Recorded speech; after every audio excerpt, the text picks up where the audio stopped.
Okay, and today we have a little recap of the index laws, or plural indices. So here they are. If you are multiplying something with the same base so that a is the same, then you add the powers. So for example, 2 cubed times 2 to the power of 5 would be 2 to the power of 8. If you're dividing, you subtract. If you're doing a power of a power, you multiply those powers together. If you have a multiple to a power, then you can separate that out so that you do each part that was inside the bracket to the power that was outside the bracket. If you have a fractional power, that means that you're doing roots. So a to the 1 over n means find the nth root of a.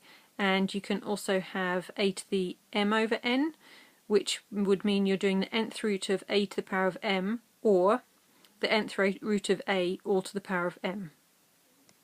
So let's see some of these in practice. We're going to simplify the following ones. Okay, so let's sort out those powers. The brackets we've got rid of to the next stage there. And then, because we're timesing, we're adding the powers of the things that are the same.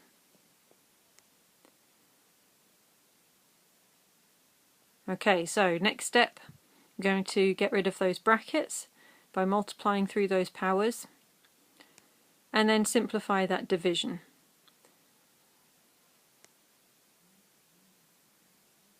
Okay, here we've got some negative powers to sort out, so get rid of the brackets first, multiply those out, and then with the division we're subtracting.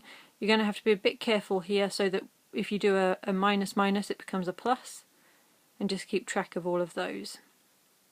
And then simplify at the end. Now that c to the minus 4, I've then put it onto the bottom. We try to keep powers positive, so if a power comes out like that c to the minus 4, we would rewrite it as 1 over c to the 4.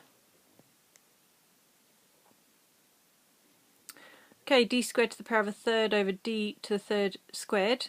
We're just going to multiply those powers together. And then of course we've got two things that are the same on the top or bottom, so that equals 1. We've got some fractional powers coming in here to sort out. We're going to add those powers together. That makes minus 1, which is the same as 1 over b, so that'll be 12 over b.